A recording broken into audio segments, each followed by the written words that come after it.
This channel does not promote any violent, harmful, or illegal activities. All content provided by this channel is meant for an educational purpose only.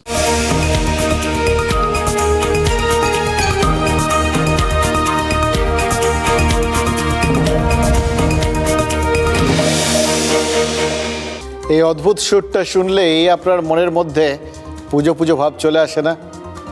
ভাবছেন তো হঠাৎ আজকে এরকম পুজো নিয়ে টানাটানি কেন? আজ তো মহালয়া নয়। একদম তাই, আজ মহালয়া নয়, সামনে দুর্গা পুজোও নেই। হ্যাঁ, 25শে মার্চ থেকে বাসন্তী পুজো আছে। ওই রামচন্দ্র অকালবোধন না করলে বছরের এই সময় তো পুজোর ছুটিটা পড়তো। সেটা যখন পড়ছে না তখন সেটা নিয়েও আলোচনা করে লাভ নেই। এই সময় তাহলে এই যে মহিষাসুর মন্দির থেকে এই চণ্ডী ধার করলাম, তার কারণ কি? কারণ শ্রী শ্রী চণ্ডী স্বয়ং। চণ্ডী পুরাণ বা দেবী মাহাত্ম্যে বলা আছে, পৃথিবীতে এমন একটা সময় আসবে যখন দেবী শাকম্ভরী অবতারে আবির্ভূতা হবেন। মানে উদ্ভিদ বা শাকসবজি রূপে পৃথিবী শুদ্ধ প্রাণীকে রক্ষা করবেন দেবী চণ্ডী। এবার কেন তাকে শাকসবজির ভেতর আত্মপ্রকাশ করতে হবে সেটা চণ্ডী কিন্তু নিজেই বর্ণনা করেছেন। কারণ তিনি সেই চণ্ডীতে বলা হয়েছে যে একটা সময় পৃথিবীতে আসবে যখন পৃথিবীতে দীর্ঘদিন বৃষ্টি হবে না, জলাভাব দেখা দেবে, তেষ্টায় ছাতি ফেটে যাবে, খাবার না পেয়ে পাগল হয়ে যাবে সবাই। ঠিক সেই সময়ে দেবী চণ্ডী শাকম্ভরী রূপে আসবেন। প্রশ্ন হচ্ছে, পৃথিবীতে এমন অনাসৃষ্টিকাণ্ড কেন হবে? তার উল্লেখ ধর্মেও যেরকম রয়েছে, আমাদের ধর্মের বাইরেও সেরকম রয়েছে। জরাথ্রুষ্টীয় সহ একাধিক ধর্ম তাতে বলছে কি জানেন? একটা সময় পৃথিবীতে অম্ল বৃষ্টি অর্থাৎ অ্যাসিড বৃষ্টি হবে। পৃথিবীর জল, হাওয়া সব বিষাক্ত হয়ে যাবে, দম বন্ধ হয়ে আসবে, খাবার দাবার কিচ্ছু থাকবে না। একই কথা তো বলেছেন নস্ট্রাদামুসের মতো ভবিষ্যৎ বক্তারাও। তাদের মতে পৃথিবী ধ্বংসের ঠিক আগে এই অ্যাসিড বৃষ্টি হবে। দ্বিতীয় বিশ্বযুদ্ধে আমেরিকা যখন ওই হিরোশিমা আর নাগাসাকিতে পরমাণু বোমা ফেলেছিল, তখন কিন্তু জাপানে অ্যাসিড বৃষ্টি হয়েছিল। এবং বিজ্ঞান বলে পরমাণু বিস্ফোরণের ফলে তৈরি হওয়া তেজস্ক্রিয়তা যেরকম অ্যাসিড বৃষ্টির কারণ হতে পারে, তেমনি কখনো কখনো ওই পৃথিবীর সমস্ত আগ্নেয়গিরি একসঙ্গে ফেটে গিয়ে যদি অগ্নুৎপাত ঘটাতে শুরু করে, তাহলেও অ্যাসিড বৃষ্টি হতে পারে। অর্থাৎ বিজ্ঞান বলুন, জ্যোতিষ বলুন, ধর্ম বলুন, সর্বক্ষেত্রে এই অম্ল বৃষ্টির কিছু অম্লমধুর কাহিনী রয়েছে। আমরা কারোর সত্যাসত্য নিয়ে প্রশ্ন তুলছি না, সে নিয়ে আলাদা করে বিচারও করছি না, কারণ সেগুলো অন্য দিকের বিষয়। আমরা শুধু ঘটনাগুলো তুলে ধরছি এবং সেই সংশয়টাকে তুলে ধরছি। সত্যি কি আমাদের শেষের সেদিনটা এসে গেছে? এটাই তো সব থেকে বড় দুশ্চিন্তা। দেখুন, শনি আর রোববার ইরানে কমসে কম 5টা তেল শোধনাগারে ইসরায়েলি হামলা হয়েছে। তেহরান, আবাদান, শাহরানের মতো তেল শোধনাগারগুলো সেগুলো ইসরায়েলি হামলায় দাউ দাউ করে জ্বলছে। লাখ লাখ ব্যারেল তেল আর রাসায়নিক পোড়ার ফলে আকাশে বিশাল কালো ধোঁয়া পাক খাচ্ছে, যার ফলে ইরানে ওই অ্যাসিড বৃষ্টি শুরু হয়েছে। সেই অ্যাসিড বৃষ্টি যার কথা এতক্ষণ ধরে বলছিলাম। কালো বিষাক্ত জল ঝরে পড়ছে আকাশ থেকে, জানেন তো? কালচে ছাই সেটা বৃষ্টির মধ্যে মিশে চারপাশে যখন নেমে এসে পড়ছে, তখন ঘর দৌড়ে ছাপ ফেলছে, রাস্তাঘাট কালো করে দিচ্ছে। আর একসঙ্গে ওই ইরানের ওই যে ক্ষেত খামার সব জায়গায় ওই অ্যাসিড বৃষ্টির ছাই জমা হয়ে ওই অম্লসহ অ্যাসিড জল সেটা জমা হয়ে গাছপালা, ওই ফসল সব কিছুর ক্ষতি হচ্ছে। দেখুন, তেলের আগুনে প্রচুর পরিমাণে সালফার ডাইঅক্সাইড, নাইট্রোজেন অক্সাইড আর হাইড্রোকার্বন বাতাসে ছড়িয়ে পড়ে। এই গ্যাসগুলো যখন ওই আকাশের মেঘ বা জলীয় বাষ্পের সাথে মিশে যায়, তখন রাসায়নিক বিক্রিয়ার মাধ্যমে সালফিউরিক অ্যাসিড আর নাইট্রিক অ্যাসিড তৈরি করে। কালচে ছাই বৃষ্টির সাথে মিশে মাটিতে নেমে আসে ওই অ্যাসিডের বৃষ্টির সঙ্গে। এবার প্রশ্ন হচ্ছে, এগুলোর থেকে আমরা ওই প্রশ্নটাতে ফিরে যেতে পারি কিনা? ইরান থেকে কি শেষের শুরুটা হলো? হিরোশিমা আর নাগাসাকিতে 2টো পরমাণু বোমা পড়েছিল, আর তার তেজস্ক্রিয়তার ধাক্কা আজও জাপান ভোগ করছে। আজও জাপানে বহু শিশু ত্বক আর ফুসফুসের ত্রুটি নিয়ে জন্মায়। এই আমেরিকান আর ইসরায়েলি হামলায় ইরানের তেল শোধনাগারগুলোতে যে বিস্ফোরণ ঘটেছে, সেটা হয়তো ওই পারমাণবিক বিস্ফোরণ নয়, কিন্তু এর ভয়াবহতা একই রকম দীর্ঘমেয়াদী হতে পারে। বিজ্ঞানীরা কিন্তু এই আশঙ্কা ইতিমধ্যেই প্রকাশ করেছেন, এবং সেটা যদি হয় তাহলে তো এই প্রশ্নটা আবার প্রাসঙ্গিক হয়ে যাবে। আবার বলছি, সত্যি কি শেষের সেদিন শুরু হয়ে গেল? দেখুন, শুরুতে আর শেষে যে দুজনকে দেখলেন, দুজনই পেশায় সাংবাদিক।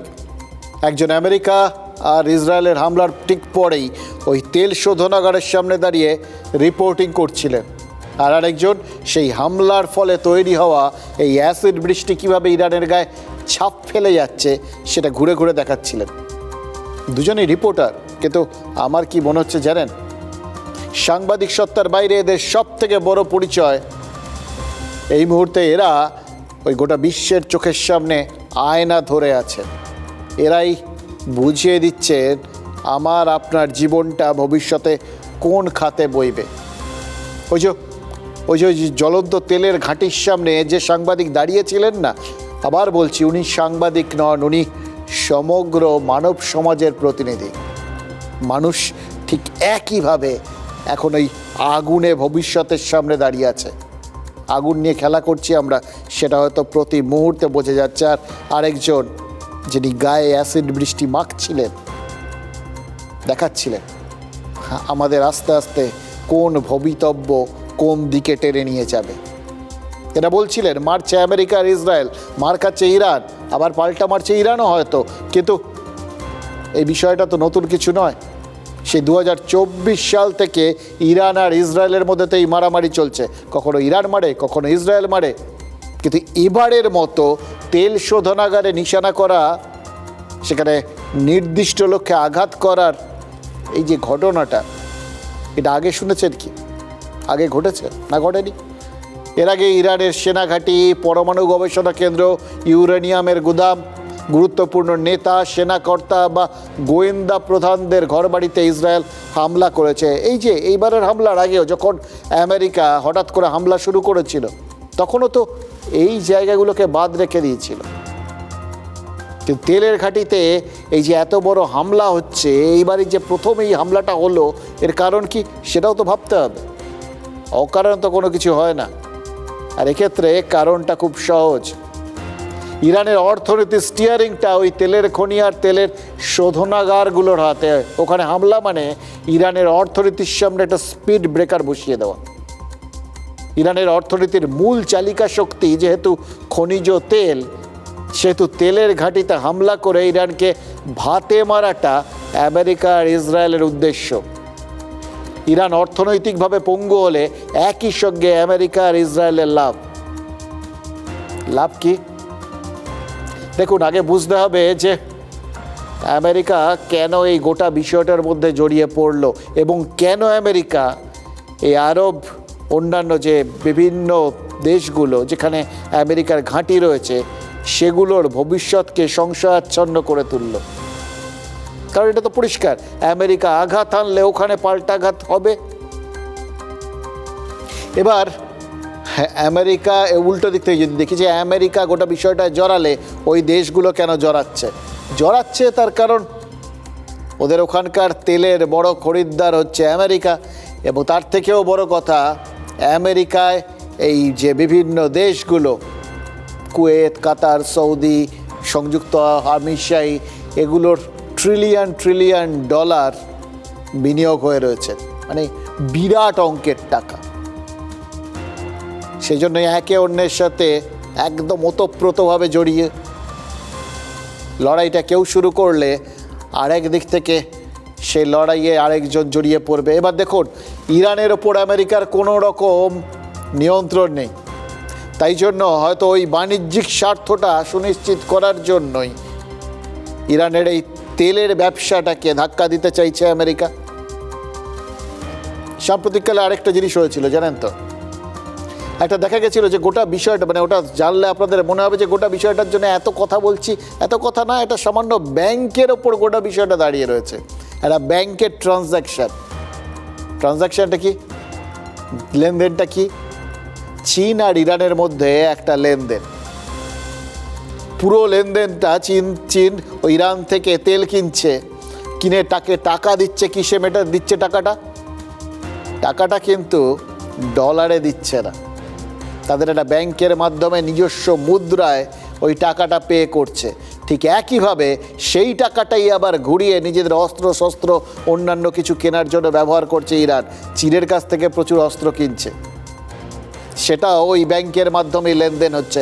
অর্থাৎ পুরো লেনদেনটা হয়ে যাচ্ছে বিপুল অঙ্কের টাকা, কিন্তু সেটা পুরোটা ডলারকে বাদ দিয়ে একটা অন্য মুদ্রায়।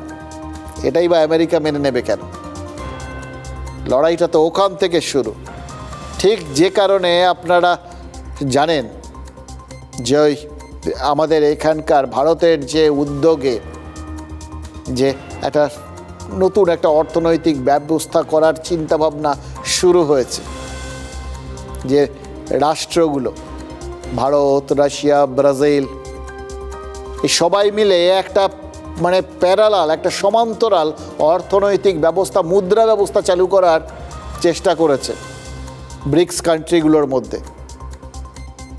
সেটারও তো মূল উদ্দেশ্য এই ডলারের ওপর তার অর্থনৈতিক নির্ভরতাটা কমিয়ে দেওয়া, যে বিশ্বের মধ্যে যেখানে যা কিছু আন্তর্জাতিক লেনদেন না হবে সব কিছু আমেরিকার মাধ্যমে করতে হবে, ডলারের মাধ্যমে করতে হবে। এটার কি মানে আছে? সেইটা একটা শঙ্কা ছিল, সেটা এখনো তৈরি হয়ে ওঠেনি, কিন্তু সেটারই বাস্তব রূপ দেখিয়ে দিয়েছিল ইরান আর চীন। সেইখান থেকেই তো ইরানকে ওই শিক্ষা দেওয়ার টার্গেটটা শুরু। সুতরাং সেই জায়গায় একইভাবে ধাক্কা দেওয়া শুরু করেছে আমেরিকা। এবার এর সঙ্গে আর একটা জিনিসও আছে, এখানে ইসরায়েলের লাভটা কি সেটা। আমেরিকার ব্যাংক থেকে শুরু করে অর্থনৈতিক প্রতিষ্ঠান সব কিছুর মাথায় ইহুদিরা বসে আছেন, যারা বিশ্বের যে প্রান্তেই থাকুন নিজ ভূম মানে ইসরায়েলের প্রতি চিরবিশ্বস্ত। ফলে ইরানের তেলের ঘাঁটিতে আঘাত এনে ইরানের তেল রপ্তানিকে ধাক্কা দিতে পারলে দুপক্ষেরই লাভ। কিন্তু ক্ষতিটা কি শুধু ইরানের, নাকি এভাবে একের পর এক তেলের ঘাঁটি জ্বললে বিশ্বজুড়ে একটা জ্বালানি সংকট তৈরি হতে পারে? এবার সেটা যে হচ্ছে এটা তো বাস্তব, তার কারণ ইরানও তো বসেনি। ইরানও তো ঠিক একই লক্ষ্যে পাল্টা আক্রমণগুলো হানছে। খেয়াল করে দেখুন, ইরানি মিসাইল ছুটে গিয়ে কাতার, কুয়েত, ওমান বিভিন্ন জায়গায় যে আঘাত আনছে, তার মধ্যে কিন্তু ওই তেল শোধনাগার, গ্যাস, প্রাকৃতিক গ্যাস শোধনাগার, এই সমস্ত জায়গাগুলো রয়েছে।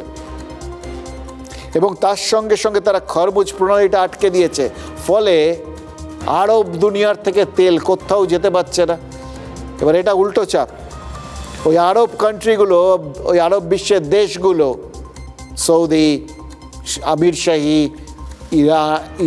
ওই ওপাশে ওমান, কাতার, কুয়েত, এরা পুরোটাই তো তাদের তেল ব্যবসার ওপর নির্ভর করে রয়েছে। এদের অর্থনীতিটা পুরোপুরি তেল ব্যবসার ওপর নির্ভরশীল। সেই তেলটাই যদি না যেতে পারে, এবং তার সঙ্গে সঙ্গে ভবিষ্যতের দিকে তাকিয়ে যখন তারা মনে করছিল বিকল্প জ্বালানি তৈরি হয়ে গেলে হয়তো তাদের তেলের চাহিদা কমবে, সেইটা মাথায় রেখে তারা যে নতুন নতুন শহর, নতুন নতুন পরিকাঠামোগুলো তৈরি করছিল, সেই জায়গাগুলোতে এবার কিন্তু সেই জনবসতির ওপর আঘাত আনতে শুরু করেছে ইরান। এটা কিন্তু আবার ওই আরব রাষ্ট্রগুলোর ওপর পাল্টা চাপ। তারা যখন দেখছে তাদের অর্থনীতি এরকম ধাক্কা খাচ্ছে, চাপে পড়ে তারাও কি তলায় তলায় ভাবনা চিন্তা শুরু করবে না যে ইরানকে থামানো দরকার? কোথাও কি তলায় তলায় একটা সমঝোতার বাতাবরণ তৈরি হবে না? তলায় তলায় সমঝোতা। এবার সেটা যদি হয় তাহলেও কিন্তু আবার ঘুরে আমেরিকার ওখানে তাদের যে বিরাট বিনিয়োগ, সেটা ধাক্কা খেতে পারে। কিন্তু এগুলো তো ভবিষ্যতে কি কি হবে সেইগুলো, কিন্তু যেটা হয়ে গেছে ইতিমধ্যেই সেটা তো ওই তেল সংকট, এবং আরও নির্দিষ্ট করে বললে একটা গোটা মানব সভ্যতার সংকট। ইরানের আকাশে যে কালো মেঘ তৈরি হয়েছে সেটা তো শুধু ইরানে ঘনায়নি, আমার আপনার আকাশেও তো ঘনিয়েছে। ইরানে অ্যাসিড বৃষ্টি হচ্ছে, সুতরাং ওখানে হচ্ছে, ওরা বুঝবে আমার কি, এটা বলে বসে থাকার সময় কিন্তু নেই। তার প্রভাবে, বলা ভালো কুপ্রভাবে, আমাদের পকেটে ফুটো হওয়ার একটা আশঙ্কা তৈরি হয়েছে। এবং সেই আশঙ্কাটা আপনার আমার পকেটে তৈরি হওয়া মানে কি জানেন? গোটা দেশের অর্থনীতিটা ঝাঁঝরা হয়ে যাওয়ার একটা পরিস্থিতি তৈরি হতে পারে।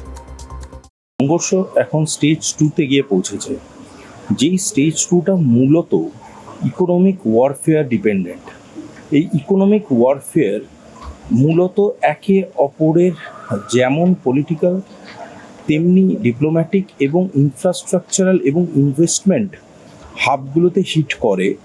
সেই সূত্র মেনেই একে অপরের রেভিনিউ মডেলের উপরে হিট করছে আমেরিকা এবং ইরান। এই অ্যাটাকগুলো করার পিছনে যেমন কারণ হচ্ছে ইরানকে ইকোনমিক্যালি আরও দুর্বল করে দেওয়া, তেমনি একটা সফট বার্তা দেওয়া গোটা পৃথিবীর কাছে যে যদি আমেরিকান মডেল অফ ইকোনমি কেউ না মানে তাহলে তাকে সবসময় সাইডলাইন এবং সেকেন্ড সিটে ফেরত পাঠিয়ে দেওয়ার ব্যবস্থা করবে আমেরিকা। দেখুন, আমরা কোভিড দেখেছি আচমকা আমাদের ঘরের দরজা কিভাবে বন্ধ হয়ে গেছিল, দেখেছি কিভাবে বহু মানুষের জীবন জীবিকা চিরতরে লকডাউনে চলে গেছিল, দেখেছি তো আমরা, দেখেছেন আপনারা।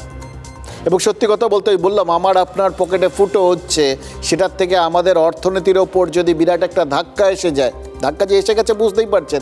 আজকেই শেয়ার বাজার যেভাবে হুড়মুড় করে পড়েছে, কত মানুষ যে সর্বশান্ত হয়েছেন তার তো কোনো খতিয়ান দেওয়া যাবে না এই মুহূর্তে। এবং তা যদি হয় তাহলে বুঝতে পারছেন আমাদের দেশের অর্থনীতি যদি ধাক্কা খায়, সেটা ঘুরে কত পরিবারে কত রকমভাবে আঘাত আনবে, কত চাকরি যাবে, বেঁচে থাকাটা কত কঠিন হয়ে যাবে, কত দামি হয়ে যাবে বেঁচে থাকাটা, খরচগুলো কত বেড়ে যাবে।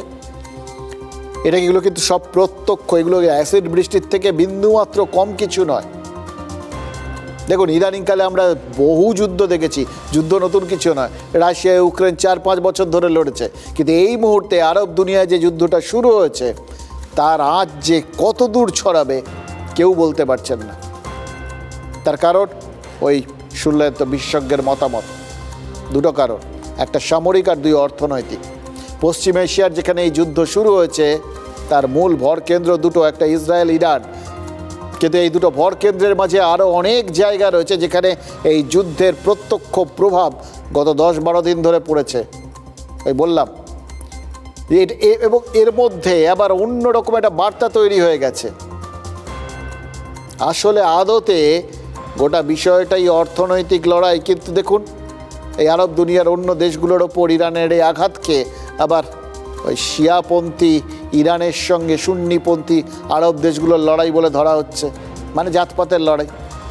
এবার এই সব কিছু মিলিয়ে একটা অত্যন্ত জ্বলন্ত পরিস্থিতি শুরু হয়ে গেছে। দেখুন, আরব দুনিয়ায় যে অস্থির পরিস্থিতি সৃষ্টি হয়েছে তার প্রভাব যে আমার আপনার দরজায় এসে দাঁড়াবেন, আবার বলছি, তার গ্যারান্টি কিন্তু নেই। এবং খুব দ্রুত যে চলে আসবে না তারও কোনো গ্যারান্টি নেই। কেন বলছি জানেন?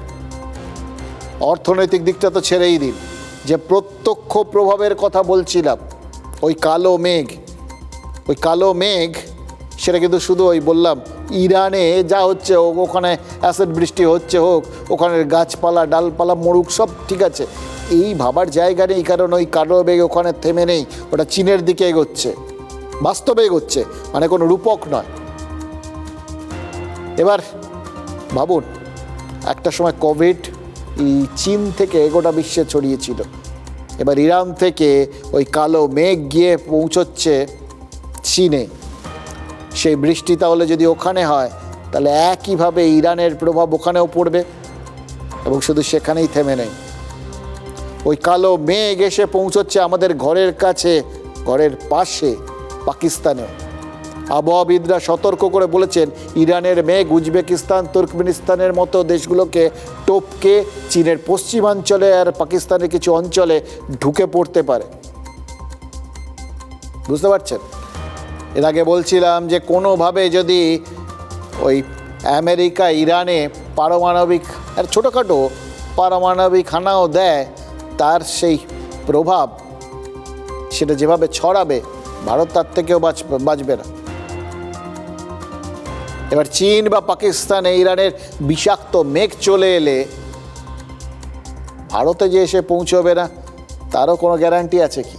কিভাবে আসবে, কোন পথে আসবে আমরা জানি না, কিন্তু প্রত্যক্ষ না হলেও পরোক্ষ হয়তো বহু প্রভাব আমাদের এখানে এসে পৌঁছবে। সুতরাং নিশ্চিন্তে থাকার আর কোনো উপায় নেই। আপনার মাথায় রাখতে হবে ইরানে একটা ওই সর্বনাশের দিকে রাস্তা তৈরি হয়েছে, যেটা ইরান থেকে বেরিয়েছে বিশ্বের বিভিন্ন দিকে ছড়িয়ে যাচ্ছে। এই পথ আসলে অগ্নিপথ। এই অগ্নিপথের আগুন আপনার আমার ঘরে এসেও লাগতে পারে। 1973 সালে অগ্নিপথ কবিতাটা লিখেছিলেন হরিবংশ রায় বচ্চন। পরে সেটা নিয়ে একটা আস্ত সিনেমা তৈরি হয়ে গেছে, কিন্তু এখন রিল নয়, রিয়েলে বাস্তবে এই অগ্নিপথ তৈরি হয়েছে ইরানে। দেখলেন তো রাস্তাটা, ইরানের রাস্তার দুপাশে দাউ দাউ করে আগুন জ্বলছে, দেখে মনে হবে কি সুন্দর সাজিয়ে দিয়েছে। রাস্তার পাশে যেন আলো দেখানোর জন্য মশাল লাগিয়ে দেওয়া। আসলে কারণটা কি জানেন? ইরানের ওই তেলের ঘাঁটিগুলোতে ইসরায়েলের হামলার পরে তেল ছড়িয়ে পড়েছে চারপাশে। রাস্তার ধারের যে নালাগুলো, সেই নালাগুলো দিয়ে এখন জলের বদলে এই তেল বয়ে যাচ্ছে, আর আগুন সেই তেলে লেগে গেছে। ফলে আগুন ওই রাস্তার পাশ দিয়ে নালা দিয়ে দিয়ে চারপাশে ছড়িয়ে যাচ্ছে। কি ভয়ঙ্কর বলুন তো, দেখতে মজা লাগে। সোশ্যাল মিডিয়ায় বসে অনেক কিছু বলা যায়, অনেক কিছু ভাবা যায়, বাস্তবটা একবার খেয়াল করে দেখুন। দেখুন এই আগুনটা না, এই আগুনের রাস্তাটা না, বললাম তো সর্বনাশের রাস্তা, আমাদের দেশেও এসে পৌঁছে গেছে। আর অনেক দেশের মতো আমাদের জাহাজও তো, যে জাহাজগুলো জ্বালানি তেল আর গ্যাস নিয়ে আসছিল, সেগুলো পশ্চিম এশিয়ায় আটকে রয়েছে। এখনও পরিস্থিতি পুরোপুরি স্বাভাবিক না হওয়ায়, সত্যি কথা বলতে কি স্বাভাবিক হওয়ার বিন্দুমাত্র কোনো সম্ভাবনা না দেখায় ওই জাহাজগুলোতে আমাদের যে সম্পত্তি রয়েছে, অত্যন্ত গুরুত্বপূর্ণ সম্পত্তি, ওই সোনা ফোনা না ওরকম ভাববেন, আগেকার দিনে সোনা মাপতো, বা ওই যে বলতো যুদ্ধ হলেই সোনার দাম চোঁচো করে বেড়ে যায়, সেটারই তো দেখছিলাম উল্টো ঘটনা ঘটছে এখন এই আরব দেশগুলোতে। লোক নেই, জন নেই, লোকে বাঁচতে ব্যস্ত, ওখানে সোনা নিয়ে বসে থেকে কী হবে? সোনার দাম ওখানে পড়ছে, উল্টো পুরাণ হচ্ছে। বললাম না, এই যুদ্ধ বহু চীনা নিয়মকে উল্টো দিকে ঘুরিয়ে দেবে। ওই জাহাজগুলোতে আমাদের 10,000 কোটি টাকার সম্পত্তি রয়েছে, ওই গ্যাস, ওই তেল, এগুলো যতক্ষণ ওখানে আটকে থাকবে, এবং শুধু ওখানে আটকে থাকবে না, এটা তো একটা ধারাবাহিক প্রসেস। ওখান থেকে যদি আর জাহাজ আসতে না পারে, তাহলে আমাদের এখানেও তো বাজারে আগুন লাগবে। আগুন লাগাটা আপাতত খনিজ তেল নিয়ে নয়, কারণ ভারতে এই পর্যাপ্ত জ্বালানি তেলের ভাণ্ডার রয়েছে, এটা সরকারের তরফ থেকে বলা হয়েছে, আমরাও জানি। কারণ ভারতের যে ওই তেল মজুত করার ব্যবস্থা, সেটা অত্যাধুনিক এবং পরিশোধন করার ক্ষমতায় ভারত বিশ্বের চতুর্থ। বাট যেটা পরিশোধন করতে হবে, সেই অপরিশোধিত তেল ইতিমধ্যেই রাশিয়ার থেকে চলে এসছে, আরও তেল আসছে। এবার আমেরিকা যতই বলুক যে তারা রাশিয়ার থেকে তেল কেনার জন্য ভারতকে 1 মাসের জন্য অনুমতি দিয়েছে, বাস্তব বোঝাচ্ছে রাশিয়া ভারতকে তেল দেওয়ার জন্য শুধু তৈরি ছিল তা না, দিয়ে আসছিল।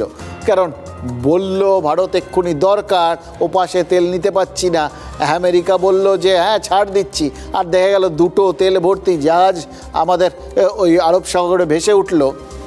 এরম তো হয় না, এরম তো না। এটা ওই দেখবেন কাশ্মীরে আপনারা যখন ডাল লেকে শিকারায় ঘুরে বেড়ান, পাশাপাশি শিকারাগুলোতে বিভিন্ন পসরা নিয়ে বিভিন্ন জিনিসপত্র, সে ফুল থেকে শুরু করে বিভিন্ন জিনিসপত্র নিয়ে শিকারাগুলো ঘুরে বেড়ায় আর কি, আপনার কাছে এসে বিক্রি করে। কিন্তু তেল তো ওরকম বিক্রি করার জিনিস নয় যে জাহাজ ভর্তি তেল নিয়ে সারাক্ষণ ইধার উধার ঘুরে বেড়াচ্ছে। এটা ঘটনা। এই বিশেষ করে রাশিয়ার ক্ষেত্রে এরকম তেল মজুদের একটা বন্দোবস্ত আছে, সেটা অন্য হিসেব আর কি।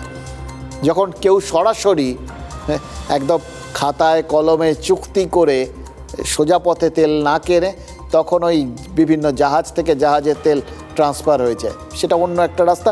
এটাও খুব প্রচলিত রাস্তা আর কি। কিন্তু এইভাবে 2টো জাহাজ পুরো তৈরি রইল এবং সে চলে এলো ভারত বলার সঙ্গে সঙ্গে, এটা এত সহজ ব্যাপার নয়। সোজা বাংলা হচ্ছে, যতই আমেরিকা ভাবুক, যতই তারা দাবি করুক যে তারা বলে ভারতের তেল কেনা পুরো বন্ধ করে দিচ্ছে, আসলে সেরকম কিছু হয়নি। রাশিয়া তেল দিচ্ছে। এবার বলতে পারেন যে তাহলে আমেরিকা সব জেনে শুনে 1 মাস ছাড়ের কথা বললো কেন? কারণ আমেরিকা চায় যে গোটা বিশ্ব তাদের ক্ষমতা নিয়ে এটা না বলতে পারুক যে ওদের কোনো মুরদ নেই, ওরা মুখে যত মুখে নমারিতং জগৎ, যা বলছে ওরা মুখে বলে যাচ্ছে, এই তেল কিনতে দেবো না, তেল বন্ধ করে দিচ্ছে, যে যার মতো কিনে নিয়ে যাচ্ছে। এই যে ভারতে 2টো জাহাজ চলে এলো, কোনো কিছু করতে পারলো? যারা ওই গায়ের জোরে দাদাগিরি করে না, তাদের ওই লোকের মধ্যে যে ভয়টা থাকে, সেই ভয়টা জিয়ে রাখাটাই হচ্ছে আসল। ও ভয়টা একবার ভেঙে গেলে কেউ যে তাদের দাদাগিরি মানবে না, এটা তারা জানে। ওই এই জায়গার থেকে, এই ভাবনার থেকেই আমেরিকা তড়িঘড়ি ওই জানে তেল তো এমনিই নেবে, তাই জন্য বলে দিল আমরা ছেড়ে দিয়েছি। এবার ভারত দেখুন, কূটনৈতিক দিক থেকে দেখতে গেলে ভারতের জায়গা অবস্থান একদম সঠিক। আমেরিকা কি বললো না বললো তাতে আমাদের কি এসে যায়? ওরা যদি ওটা বলে খুশি হয় হোক, আমাদের তেল দরকার, আমরা তেল নিয়ে নিচ্ছি। সুতরাং ভারত নিশ্চিন্তে তেল নিয়ে যাচ্ছে। কিন্তু চিন্তাটা তার মানে তেল নিয়ে নয়, তেল আসছে, তেল থাকবে, গ্যাস নিয়ে। রান্নার গ্যাসের দাম এক ধাক্কায় অনেকটা বেড়েছে। সিলিন্ডার প্রতি 60 টাকা করে দাম বাড়ার জন্য যে জিনিসটা সবার আগে হবে, সেটা ঘরে বাইরে ক্ষোভ, মানুষের মধ্যে একটা বিরক্তি, রাগ। দেখুন, যতক্ষণ যুদ্ধটা ওই সোশ্যাল মিডিয়ায় থাকে আর টিভির পর্দায় থাকে, দেখতে ভাল লাগে। কেউ কেউ হয়তো এরকম বলতে আমি শুনেছি, দেখেছো মিসাইলগুলো কি মিষ্টি দেখতে, কি সুন্দর দৌড়চ্ছে। যাদের যায় তারা জানে। আর এখন 60 টাকা দাম বাড়তেই এখন বাড়িতে বাড়িতে আগুন লেগে গেছে, মনের মধ্যে শঙ্কা দেখা দিয়েছে, খরচ কত বাড়বে। তার থেকেও বড় কথা, কতটা আমরা পাবো, আদৌ কি পাওয়া যাবে এরপর গ্যাস, না পাওয়া গেলে কি করব। এবং তার থেকেও বড় কথা হচ্ছে, যে মুহূর্তে মানুষের মধ্যে কোনো একটা বিষয় নিয়ে ক্ষোভ, রাগ, এই বিষয়গুলো তৈরি হয়, তখনই তো সেটা কাজে লাগানোর জন্য রাজনীতি ঝাঁপিয়ে পড়ে। আমাদের দেশের সরকার আছে, ঠিক আছে, কিন্তু বিরোধীরা কি নেই? আছে। তারা কি ছেড়ে দেবে নাকি সরকারকে? গোটা দেশ জুড়ে এটা নিয়ে এবার হল্লা তৈরি হলো বলে এবার এই ক্ষেত্রেও বাংলা রাস্তা দেখায়। আন্তর্জাতিক মহিলা দিবসে তৃণমূল কংগ্রেসের নেত্রী মমতা বন্দ্যোপাধ্যায় তার পুরো মহিলা ব্রিগেডকে প্রতিবাদ মিছিল করতে নির্দেশ দিয়েছিলেন। তারা প্রতিবাদ মিছিলে নেমেছিলেন হাতের কাছে যা পেয়েছেন রান্নাঘরের সরঞ্জাম নিয়ে। মানে সোজা কথা, ধর্ণা মঞ্চ থেকে রান্নাঘরে পৌঁছানোর এই রাজনৈতিক রাস্তাটা, রাজনৈতিক অগ্নিপথটা তৃণমূল পেয়ে গেছে, সেটাও এই যুদ্ধের কল্যাণে। এবার এটা যত দিন যাবে, আরও যে অন্য কেউ কেউ এই রাস্তাটা খুঁজে পেতে শুরু করবে, সেটা কিন্তু নিশ্চিত ধরে রাখতে পারে। দেখুন, কাতার জানিয়েছে তারা গ্যাস নিয়ে তৈরি, কিন্তু হরমুজ প্রণালী না খুললে কাতার থেকে গ্যাস আসবে না, আর যুদ্ধ না থামলে হরমুজ খুলবে না। এটাই তো পরিষ্কার ব্যাপার। তো এই গোটা বিষয়টা এই মুহূর্তে আমাদের রীতিমতো একটা, বললাম না, ভারতের ক্ষেত্রে সেটা শুধু অর্থনৈতিক না, রাজনৈতিক যুদ্ধেরও একটা অস্ত্র হয়ে উঠে যেতে চলেছে, বুঝলেন তো। এবার শুধু এই একটা মাত্র যুদ্ধের কারণে আমাদের অর্থনীতি, অবশ্য সব কিছু অর্থনীতির যে সর্বনাশ হয় এরকম নয়, কারো সর্বনাশ কারোর পৌষ মাস যেরকম হয়, এক্ষেত্রেও তাই হয়েছে। আপনার আমার পকেটে ফুটো হচ্ছে, কিন্তু দেখুন বাজারে গিয়ে লোকজন সবাই ওই ইন্ডাকশান প্লেটগুলো সব কিনতে শুরু করেছেন আর কি। কারণ যে এরপরে এতে কিন্তু আবার মানে বিদ্যুতের বিল বাড়বে, সেটা এখন মাথায় নেই। সবার আগে খেতে হবে তো, রান্না করতে হবে তো, তাই জন্য বিকল্প খুঁজছেন সবাই। আগেকার দিনের ওই বিভিন্ন যে কয়লার চুল্লি, সেগুলো তো নেই বাজারে, সুতরাং আর কিছু নেই, উপায় নেই। এখন এই সমস্ত ভবিষ্যতের দিকেই তাকাতে হবে, তাতে বিদ্যুতের বিল বাড়বে। সুতরাং আর এই মানে মজা, যুদ্ধটার মধ্যে যে মজাটা আছে, এটার থেকে আমাদের একটু বেরোতে হবে। মজা আমরা টের পেতে শুরু করেছি। দেখুন, ওই কালো বৃষ্টি হয়তো হচ্ছে না, কিন্তু আমাদের রাজ্যে যে বৃষ্টি হচ্ছে এটাও তো ঘটনা। একটা বৃষ্টি শুরু হয়েছে, আবহাওয়া, সত্যিকারের বৃষ্টি। আবহাওয়া দপ্তর পূর্বাভাস অনুযায়ী আগামী বুধবার পর্যন্ত দক্ষিণবঙ্গে বিক্ষিপ্তভাবে হালকা বৃষ্টি হতে পারে, কোথাও মাটি ভেজা বৃষ্টি হচ্ছেও। এবার ইরানে এই কালো বৃষ্টির খবর দেখার পর আমাদের মধ্যে একটা হুজুগ আছে তো, আমরা সব কিছুর মধ্যে আবার এমনিতে বেশ হুজুগ দেখাই, কিন্তু আবার ঘর পোড়া গরুর মতো মাঝে মধ্যে ওই দূরে কালো মেঘ দেখলে তার মধ্যে আবার সর্বনাশের একটা সম্ভাবনা খুঁজি।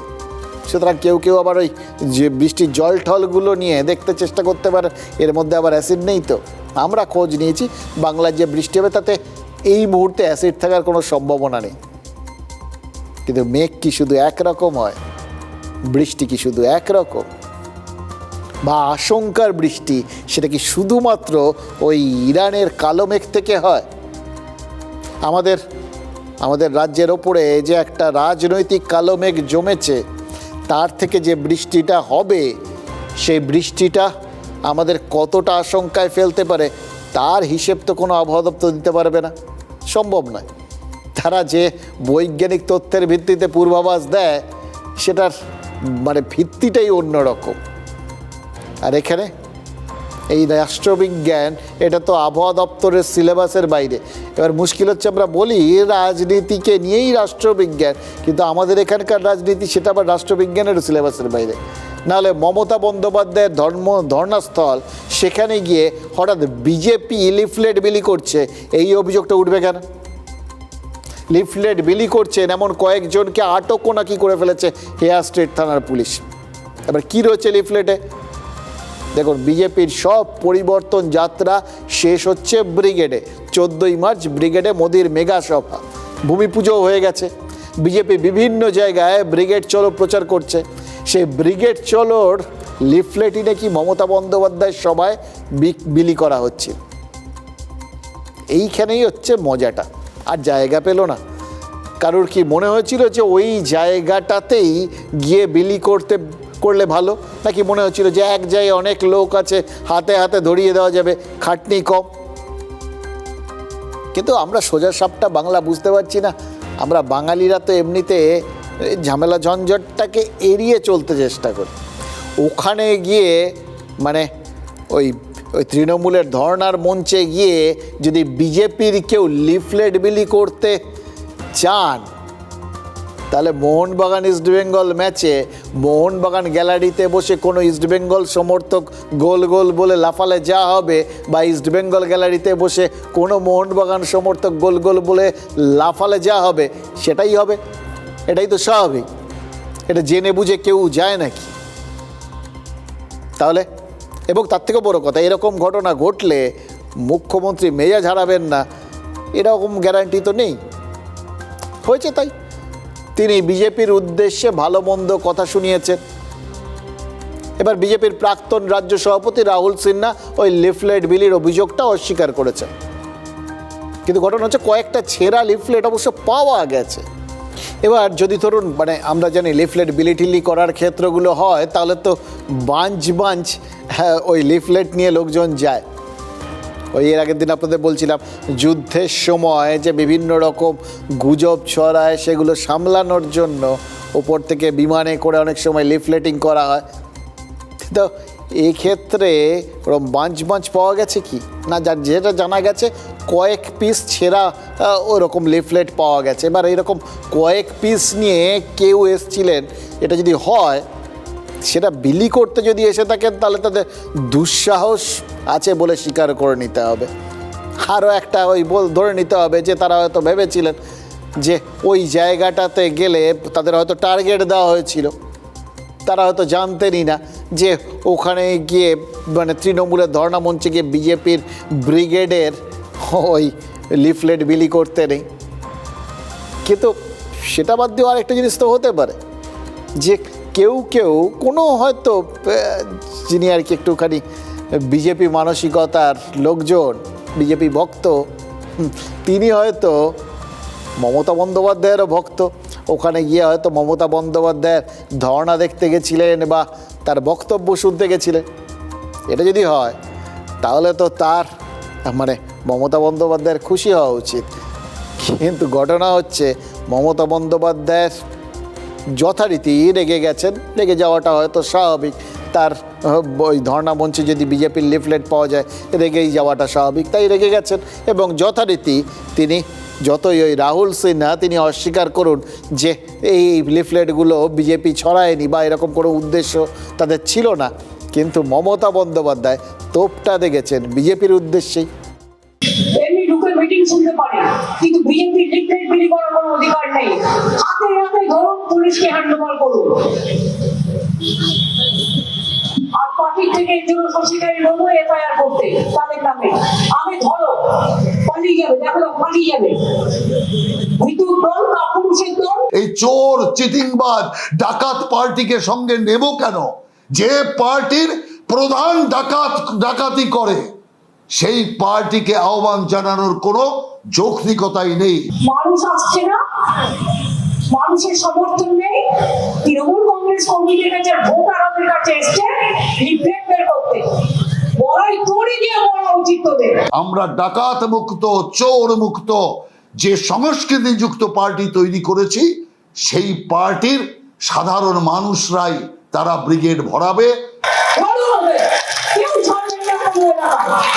যখনই দেখবেন ধরবেন, ভোট চলবে, ভোট চোর, ভোট ডাকাত, একদম ছাড়বেন না এদের। প্রধানমন্ত্রীকে দেখতে আসবে, প্রধানমন্ত্রীর বক্তব্য শুনবে।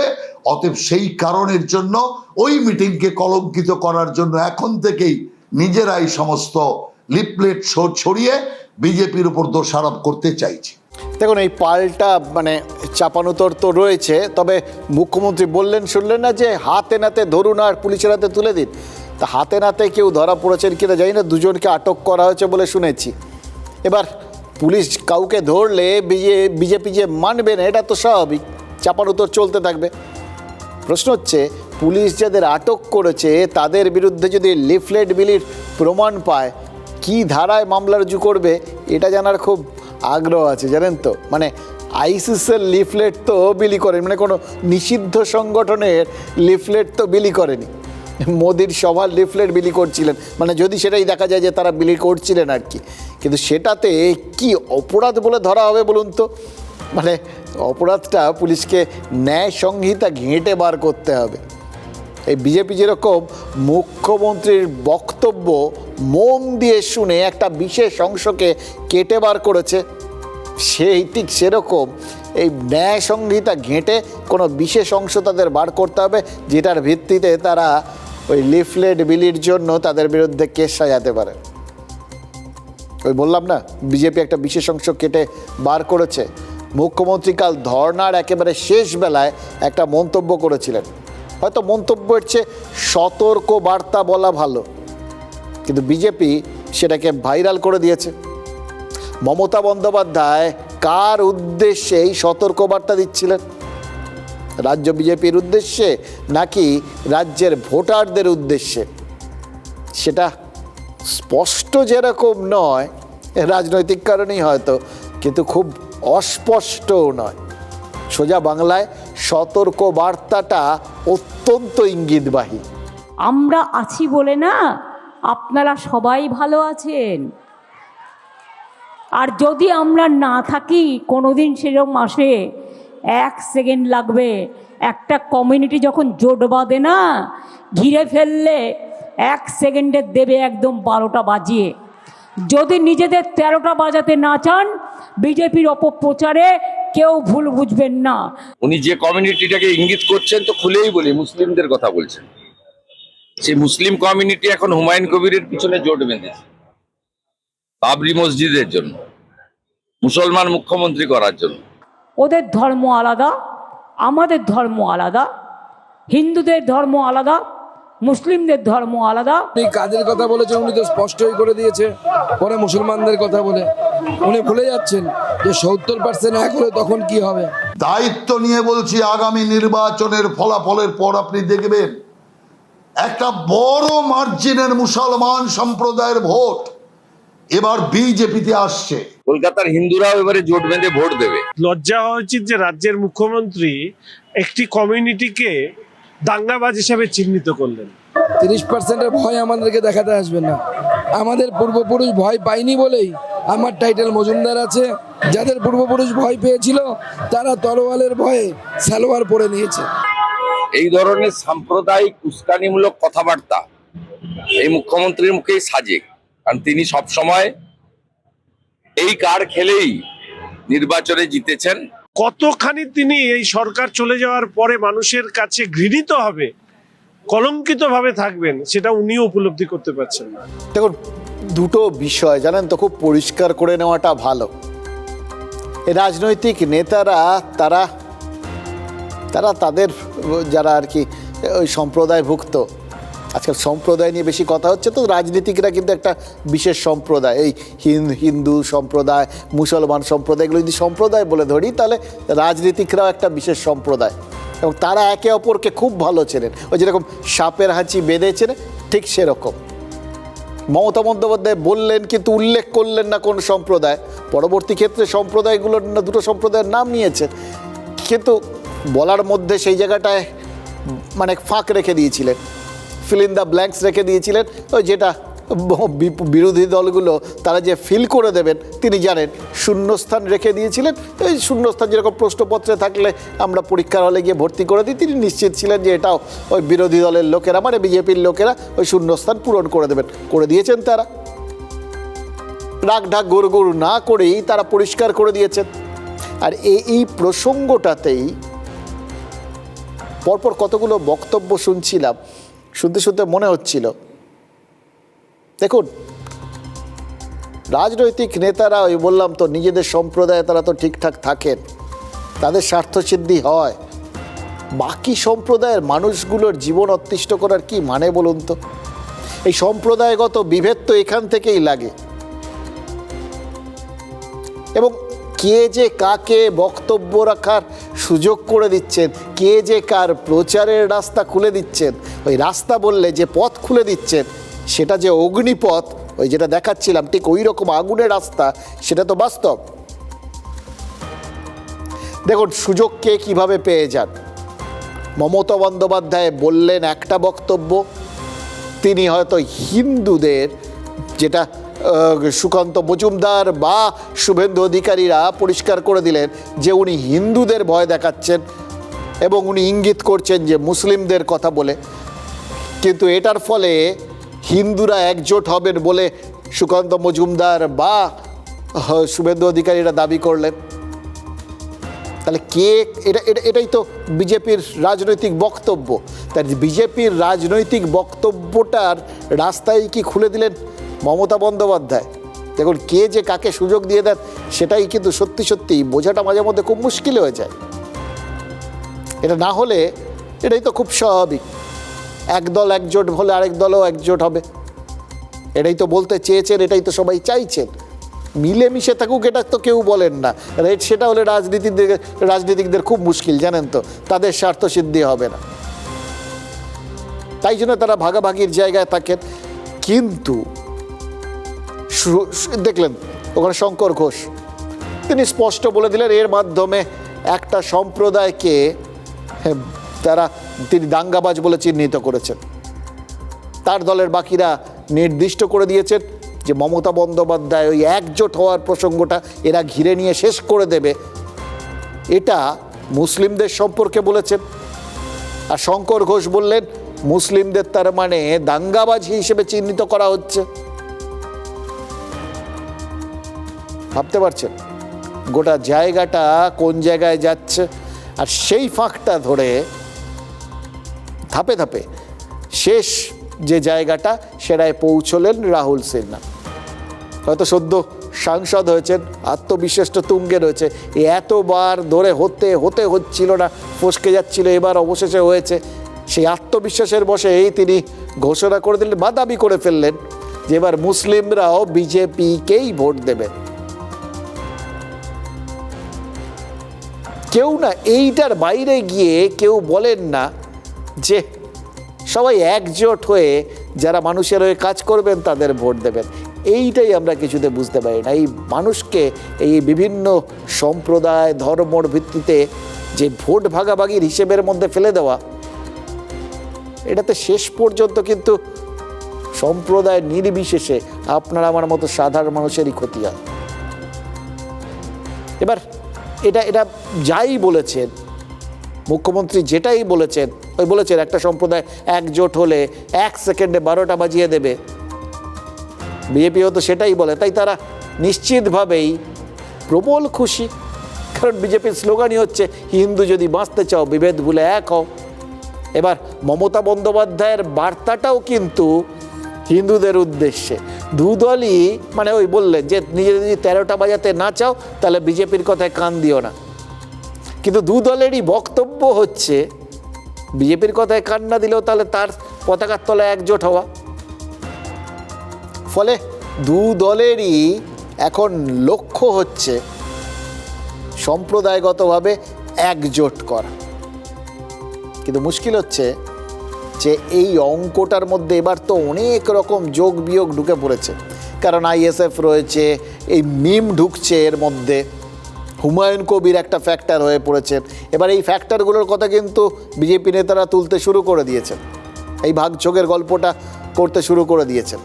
এবার এই ধরনের ভাগযোগে বহু সময়ে যে পুরো চেনা হিসেব বদলে যায় সেটা আমরা অতীতের সাগরদিঘিতে দেখেছি। সাগরদিঘির উপনির্বাচনে তৃণমূলের প্রার্থী ছিলেন দেবাশিস বন্দ্যোপাধ্যায়, কিন্তু নওশাদের গ্রেফতারি মুসলিম সমাজকে ক্ষিপ্ত করেছিল, সেখানে একজোট হয়েছিলেন সবাই, তার ফলে তৃণমূল প্রার্থী সাগরদিঘিতে হেরে যান। এবার উল্টো দিক থেকে কেউ বলবেন বায়ারান বিশ্বাস তিনি যেহেতু কংগ্রেসের প্রার্থী ছিলেন তাই জন্য তিনি ভোটগুলো পেয়ে গেছিলেন। অর্থাৎ এই হিসেবগুলোতে, ভোট ভাগাভাগির হিসেবগুলোতে চেনা ফল যে প্রচুর বদলে যায় সেটা কিন্তু আমরা অতীতে দেখেছি। মানে আগুন নিয়ে খেলতে গেলে আগুনে হাত পোড়ার একটা সম্ভাবনা থাকে। মুশকিল হচ্ছে রাজনৈতিক নেতারা তাও সেটার থেকে কিছু শেখেন না, কারণ তারা তো বাচ্চা নন। বাচ্চারা একবার ওই কোনোভাবে ওই দেখবেন আগে আমাদের দেখতাম যে বাড়িতে যে হ্যারিকেন আছে না, বাচ্চারা হামাগুড়ি দিতে গিয়ে কোনোভাবে হাত যদি ছুঁয়ে ফেলতো ভবিষ্যতে আর কোনোদিন তার ত্রিসীমানায় যেত না। কিন্তু বড়রা তারা সহজে শেখে না, শুধু আগুন নিয়ে খেলাটাই তাদের সব থেকে ফেভারিট খেলা। এই ভাগযোগের খেলায় শুধু কি এই দুই সম্প্রদায়, এখন তো তৃতীয় সম্প্রদায়ের বিষয়টাও ঢুকে পড়ল। আদিবাসী সমাজের খবর খেয়াল করে দেখুন, রাষ্ট্রপতি দ্রৌপদী মুর্মু রাজ্যে এসে যে উষ্মা প্রকাশ করে গেলেন, যেভাবে বললেন তাকে অসম্মান করেছে রাজ্য সরকার, তাতে কি আদিবাসী সমাজ ক্ষিপ্ত? যদি ক্ষিপ্ত হয় তার প্রভাব কি ভোটে পড়বে এগুলো বলা মুশকিল। 2022 সালে প্রাক্তন কারামন্ত্রী অখিল গিরি রাষ্ট্রপতি সম্পর্কে আপত্তিকর মন্তব্য করেছিলেন এবং সেটা নিয়ে বিজেপি প্রচারের কসুর করেনি, কিন্তু 2024 লোকসভা ভোটে ঝাড়গ্রাম আসনে তো তৃণমূলই জিতেছিল। তবে রাষ্ট্রপতির অপমানের ইস্যুটা এবার যে বিজেপি ছাড়ছে না সেটা কিন্তু পরিষ্কার। দ্রৌপদী মুর্মু শনিবার শিলিগুড়িতে অসন্তোষ প্রকাশ করে চলে গেছেন, মমতা বন্দ্যোপাধ্যায় কলকাতা থেকে তার জবাব দিয়েছেন, রাজ্য রাজনীতি তুলকালাম হচ্ছে। আর রোববার ইস্যুটাকে আরও বড় জায়গায় নিয়ে গেছেন প্রধানমন্ত্রী নিজে, রাষ্ট্রপতির অপমানের অভিযোগ তুলেছেন। এটার কিন্তু একটা অন্য তাৎপর্যও আছে। দেশের রাষ্ট্রপতি দেশের একটা রাজ্য সরকারের প্রধানের বিরুদ্ধে বা সরকারের বিরুদ্ধেই ঘুরিয়ে অসম্মানের অভিযোগ তুললেন, সেই একই অভিযোগে সামিল হলেন প্রধানমন্ত্রীও। দেশের শাসন ব্যবস্থার জায়গাটায় কি বড় একটা ফারাক তৈরি হয়ে গেল না? কেন্দ্রীয় স্বরাষ্ট্র মন্ত্রক কিন্তু রিপোর্ট চেয়ে পাঠিয়েছে, রাজ্যও সেটা জবাব দিয়েছে। মানে বিষয়টা আর নিছক প্রোটোকলে আটকে নেই, আদিবাসী রাজনীতির গ্যাঁড়াকল এর মধ্যে ঢুকে পড়েছে। ফলে সোজা ব্যাপার হচ্ছে এখন আদিবাসী ভোটটা সবার লক্ষ্য, সেই লক্ষ্যে এই টানাটানিটা চলতে থাকবে। এই জঙ্গলমহল, আদিবাসী ভোট এগুলো বিজেপির আসার জায়গা ছিল, কিন্তু 2021 আর 24 জঙ্গলমহলে আশানুরূপ ফল হয়নি। আর শুধু তো জঙ্গলমহল নয়, উত্তরবঙ্গের চা বলয়েও আদিবাসী ভোট নির্ণায়ক ফ্যাক্টর। স্বয়ং অভিষেক বন্দ্যোপাধ্যায় আলিপুরদুয়ারের র্যাম্প করে সভা করে এসছেন। মাদারিহাট উপনির্বাচনে তৃণমূল জিতেছে, জন বার্লা তৃণমূলে যোগ দিয়েছেন। মানে ওই আদিবাসী ভোটে সাম্প্রতিক অতীতে বিজেপিকে টেক্কা দিয়েছে তৃণমূল। আদিবাসী ভোটটা যদি তাদের ট্রাম্প কার্ড হয়ে থাকে, তাহলে যদি একবার আদিবাসীদের যাত্রা বিমানে বিজেপি চির ধরাতে পারে তাহলে তো আবার ওভার ট্রাম্প হয়ে যাওয়ার সম্ভাবনা। এমন ইস্যুকে তারা সহজে ছেড়ে দেবেন নাকি? মানে আরও একটা সম্প্রদায় নিয়ে, আরও একটা সম্প্রদায় মানে রাজনৈতিক সম্প্রদায় তারা এবার ফুটবল খেলবে। आते हैं तो चीफ मिनिस्टर भी आना चाहिए, मंत्री भी आना चाहिए, लेकिन चीफ मिनिस्टर मैडम भी आए नहीं। রাষ্ট্রপতি তাকে আমরা সম্মান করি, তাকে দিয়েও পলিটিক্স দেখতে পাঠানো হয়েছে। ममता दीदी मेरे बहन भी है, छोटे बहन है, पता नहीं मुझे कोई गुस्सा किए होंगे, इसीलिए वहाँ जाके प्रोग्राम करा। कोई बात नहीं, कोई गिला नहीं, कोई शिकवा नहीं। কাজকর্ম নেই নাকি? সারাক্ষণ আপনাদের পেছনে পেছনে রেডি হয়ে ঘুরে বেড়াতে হবে? मुझे लगता है कोई उनको रोक रहा है यहाँ आने के लिए। कोई चाहते नहीं संताल आगे बढ़े। ওই মণিপুরে যখন ট্রাইবেলদের উপর অত্যাচার হচ্ছিল তখন আপনি চুপ করেছিলেন কেন? टीएमसी सरकार ने देश की राष्ट्रपति आदरणीय द्रौपदी मुर्मू जी का घोर अपमान किया है। সাঁওতাল আবেগ শুধু কি রাজ্য বনাম রাষ্ট্রপতি নাকি ভোটের পাটিগণিত? মূলত পুরুলিয়া, বাঁকুড়া, ঝাড়গ্রাম, বিষ্ণুপুর, বীরভূম ও বর্ধমান, দুর্গাপুরের জঙ্গলমহলে সাঁওতালদের প্রাধান্য রয়েছে। রাজ্যের মোট তপশিলি উপজাতির প্রায় 50%ই সাঁওতাল। রাজ্যের প্রায় 52 লক্ষ আদিবাসীর মধ্যে 25 লক্ষের বেশি সাঁওতাল। ভোট আসছে, তাই ভোট ব্যাংক জাপটে ধরার তাগিদও বাড়ছে। গত বিধানসভায় তপশিলি উপজাতি অধ্যুষিত 16টি বিধানসভায় তৃণমূল পেয়েছিল 9টি আর বিজেপির ঝুলিতে গিয়েছিল 7টি আসন। তপশিলি জাতি অধ্যুষিত 68টি বিধানসভায় তৃণমূল পেয়েছিল 36 আর বিজেপি পেয়েছিল 32 আসন, অর্থাৎ লড়াইটা হাড্ডাহাড্ডি। মতুয়ার বহু নাম বাদ গিয়েছে, কিন্তু সাঁওতাল যাদের নাম বাদ যাওয়ার খবর তেমন শোনা যাচ্ছে না। তাই কি নিশ্চিত ভোটার ভেবেই ঝাঁপিয়ে পড়ছে সব পক্ষ? মমতা ব্যানার্জি বলছেন উনি এখানে রাজনীতি করতে এসছে, ভোটের প্রচার করতে এসছে। এর থেকেই তো বোঝা যায় যেভাবে বিজেপিকে আটকাও, যেভাবে অন্যদের আটকাও, ঠিক একইভাবে রাষ্ট্রপতি এবং আদিবাসী সমাজের প্রোগ্রামকে আটকাও। একটা কথা প্রেসিডেন্ট অফ ইন্ডিয়ার কাছে রিকোয়েস্ট করবো, দেখুন আপনি দেখুন ভালো করে যে আপনাকে যেন কেউ যেন রাজনৈতিকভাবে কোনো রকম মিসইউটিলাইজ না করতে পারে। আপনি কেন ওদের ট্র্যাপে পা দিলেন? বিতর্ক থামুক কোনো পক্ষই চাইছে না, তাই একদিকে ধর্ণা মঞ্চে রাষ্ট্রপতির ছবি প্রকাশ, আর একদিকে সেই ছবিরই ভিডিও প্রকাশ। একদিকে ধর্ণা মঞ্চে আদিবাসীদের উন্নয়নের ফিরিস্তি, তো পাল্টা আবার মালদার পদ্মশ্রী প্রাপক কমলি সোরেনের বাড়িতে বিরোধী দলনেতা। কে বলবে এরপরেও আদিবাসী সাঁওতালরা বঞ্চিত? সরকার আদিবাসী বিরোধী সরকার। যেভাবে ভুয়া এসটি সার্টিফিকেট হচ্ছে বাংলাতে, লক্ষ লক্ষ এসটি সার্টিফিকেট, এ তো আদিবাসীদের অধিকার ছিনিয়ে নেওয়া হচ্ছে। তাহলে আপনি আজকে এই চেয়ারটাকে নিয়ে পলিটিক্স করবেন না। তোমরা এই ব্যাপারে কোনো কমেন্টস করবে না। আমার যা বলার আমি বলবো ছোট্ট করে। হ্যাঁ, কতগুলো মিস ক্যালকুলেশন, মিস ইন্টারপ্রিটেশন হচ্ছে, সেটা আমি রিপ্লাই দিয়ে দেবো। মাননীয় রাষ্ট্রপতিকে অ্যাটাক করে কেউ কোনো কথা বলবে না। মাননীয় নেত্রী, এটা ওনার কোনো দোষ নেই। না, ওনার কোনো দোষ নেই। মাননীয় নেত্রী তিনি নিজেই বলবেন। কালকের গেমটা তো প্রি প্ল্যান ছিল। আমি মাননীয় রাষ্ট্রপতি মহাশয়কে কোনো দোষ দিই না। এটা বিজেপি গেম প্ল্যানটা করেছিল ওদের কোনো প্রাইভেট অর্গানাইজেশনকে দিয়ে। আমরা বারণ করেছিলাম যে এরা পারবে না। দেখুন, এটা তো খুব পরিষ্কার যে মুখ্যমন্ত্রী চাননি এই রাষ্ট্রপতি সংক্রান্ত বিষয়টা যেটা অত্যন্ত স্পর্শকাতর, সেটা নিয়ে কেউ হিসেবের বাইরে কিছু বলে ফেলুন। তারা তো মনে হচ্ছিল তার মতো নিয়ন্ত্রণ বা ঠিক কোন জায়গায় আঘাত করা দরকার সেটা তিনি ছাড়া অন্য কিছু কেউ পারবে না। তাতে আবার বুমেরাং হয়ে যেতে পারে গোটা ইস্যুটা, সেই জন্যই হয়তো তিনি বারণ করলেন। তবে মুখ্যমন্ত্রীর নিষেধটা শুধু চন্দ্রিমা ভট্টাচার্যের জন্য নয়, তৃণমূলের সকলের জন্যই। রাষ্ট্রপতি নিয়ে কেউ যাতে মুখ না খোলেন তাই জন্য। কিন্তু রাষ্ট্রপতির বিষয়টা স্পর্শকাতর হতে পারে, হ্যাঁ, তার সঙ্গে আদিবাসী ভোটের বিষয়টা জড়িত থাকতে পারে, সেই সেন্টিমেন্ট জড়িত থাকতে পারে। কিন্তু নির্বাচন কমিশন নিয়ে তো কোনো সেন্টিমেন্ট নেই। এখন তো একটা কমন সেন্টিমেন্ট, সেটা ভালো হোক মন্দ হোক, লোকজন যাদেরই ওই লাইনে গিয়ে দাঁড়াতে হয়েছিল, ওই একটা খুব একটা বিরক্তি এরকম জিনিসপত্র রয়েছে তাদের। সুতরাং মুখ্য নির্বাচন কমিশনার জ্ঞানেশ কুমারকে নিয়ে মুখ খোলায় কোনো নিষেধাজ্ঞা নেই। কল্যাণ বন্দ্যোপাধ্যায় তো ওই ধর্ণা মঞ্চে দাঁড়িয়েই আঙুল কাটার হুমকি পর্যন্ত দিয়ে দিয়েছিলেন। আর জ্ঞানেশ কুমার তিনিও কাল কলকাতায় নেমেই বুঝতে পেরেছেন এই রাজ্যের মাটিটা একটু নড়বড়ে, এই রাজ্যে তিনি স্বাগত নন। বিমানবন্দর থেকেই বারবার বিক্ষোভ দেখানো হয়েছে। কালীঘাটে মন্দিরে পুজো দিতে গেছিলেন, হাজরার কালীঘাটে পতাকা নেড়ে বিক্ষোভ দেখানো হয়েছে। পুলিশটা কি দাঁড়িয়ে দাঁড়িয়ে দেখেছে, বাধা দেয়নি। এবার দেখুন, শান্তিপূর্ণ বিক্ষোভ যদি হয়, বাধাই বা দেবে কি করে? আর বিক্ষোভ দেখানো তো গণতান্ত্রিক অধিকার, তাই না? কমিশনের কোনো বলার কিচ্ছু নেই। তবে এটা সত্যি, কেউ কেউ বলছেন যে ওই চাকরি প্রার্থীদের ওই শান্তিপূর্ণ বিক্ষোভে তাহলে পুলিশ কেন এরকম শান্তি অশান্তির রেয়াত না করে বল প্রয়োগ করে বলুন তো? এই বিতর্কটা অন্য বিতর্ক, এটার মধ্যে ভোট নেই, সুতরাং এটাকে টানা উচিত না, এটুকুই মনে হচ্ছে। আপনারা মাঝে মধ্যে কিছু জিনিস বুঝে ফেলেন, এটাই হচ্ছে মুশকিল, জানেন তো। এগুলো রাজনীতি পছন্দ করে না।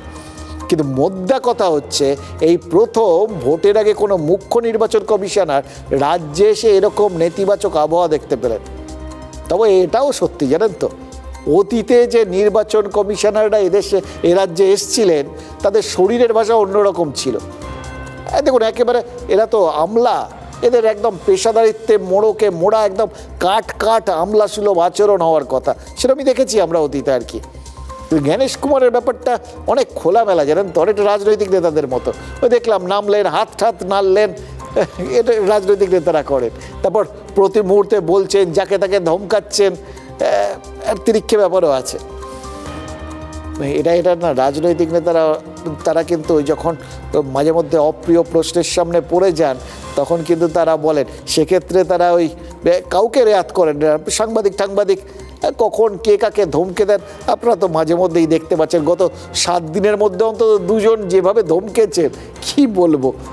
যাকগে, দেখুন, প্রশাসন, নির্বাচনী আধিকারিক আর রাজনৈতিক দলগুলোর সঙ্গে নির্বাচনী বৈঠকে শুধু যে তিনি একদম ওই ফ্রন্ট ফুটে ছিলেন সেরকম তো না। তিনি চারপাশে অন্য অনেক জায়গাতেও গেছিলেন। ওই কালীঘাট মন্দিরে পুজো দেওয়ার কথা বললাম আর কি, সেই সময় একটা হোঁচট খেয়েছেন, জানেন তো। হোঁচটটা দেখে সেটা রূপক তো, ওই বললাম এখানকার মাটিটা যে একটু অসমান, সেটা নিশ্চয়ই তিনি টের পেয়েছেন। আর সেটা নিয়ে আবার মমতা বন্দ্যোপাধ্যায় কটাক্ষও করেছেন। মানে জ্ঞানেশ কুমারকে সাংবিধানিক পদে বসা আমলা নন, তাকে রাজনৈতিক প্রতিপক্ষ হিসেবেই দেখছেন মুখ্যমন্ত্রী। এবং জ্ঞানেশ কুমার নিজেও হয়তো সেই সুযোগটা করে দিচ্ছেন। ওই বললাম না, কে যে কখন কাকে কি বলার সুযোগ করে দেন, সেটা সব সময় বুঝে উঠতে পারা যায় না। বাংলা দেখলেই যত কুটকাচালি, বাংলাকে বদনাম করা। নাম বলছি না, একজন তো দর্শন করতে গিয়ে ফ্রাঁস করে ফসকে গেছে। তার মানে দর্শন করতে হেলাও হচ্ছে না, মায়ের আশীর্বাদ থেকে বঞ্চিত। কারণ মাও খুশি নয়, জনগণকে বাদ দিলে কেউ খুশি হয় না, কেউ ছাড়বে না। যদি মনে করেন আপনি ক্ষমতার অপব্যবহার করবেন, তাহলে জেনে রাখুন, এই বিজেপি তো যাবেই, আজ নয় কাল দিল্লি থেকে। তখন আপনাকে যেখানে পাবো নিয়ে এসে মানুষের কাছে ফেলবো, মানুষ আপনাকে কৈফিয়ত চাইবে, আপনাকে কৈফিয়ত দিতে হবে। তবে একটা জিনিস কমন ঘটনা ঘটেছে, জানেন তো, বারবার 3বার বলে বাংলায় একটা কথা আছে না, সেই মনে হলো বারবার 3বার একটা ঘটনা ঘটলো। অভিষেক বন্দ্যোপাধ্যায় দিল্লিতে ওই নির্বাচন কমিশনের অফিস থেকে বেরিয়ে অভিযোগ করেছিলেন, তার সঙ্গে খারাপ ব্যবহার করেছেন নির্বাচন কমিশনার। কয়েকদিন পর দিল্লিতে মুখ্য নির্বাচন কমিশনারের সঙ্গে মিটিং করে বেরিয়ে একই অভিযোগ করেছিলেন মমতা বন্দ্যোপাধ্যায়। আর চন্দ্রিমা ভট্টাচার্য মুখ্য নির্বাচন কমিশনারের সাথে, মানে ফুল বেঞ্চের সাথে মিটিং করে বেরিয়ে একই অভিযোগ করলেন। এবার চন্দ্রিমা ভট্টাচার্য তিনি এর ফলে আবার কেউ বিরোধীরা বললেন যে, বিরোধীরা মজা করে বলছেন যে চন্দ্রিমা ভট্টাচার্য হয়তো নিজেকে অভিষেক বন্দ্যোপাধ্যায়, মমতা বন্দ্যোপাধ্যায়ের সঙ্গে এক আসনে বসিয়ে নিলেন। এবার সেটা কে কী করলেন ওটা বিরোধীদের বিষয়, তারা কি চোখে দেখবেন। কিন্তু আমরা শুধু একটা বিষয়ই বুঝলাম, এই মানে রাষ্ট্রপতির বিষয়টা স্পর্শকাতর, কিন্তু মুখ্য নির্বাচন কমিশনার বিতর্কে সবাই যখন একই লাইনে কথা বলেন, তখন বোঝা যায় এটা কিন্তু সিলেবাসের বাইরের বিষয় নয়, এটা দলগত অনুমোদন সাপেক্ষ একটা পার্টি লাইন।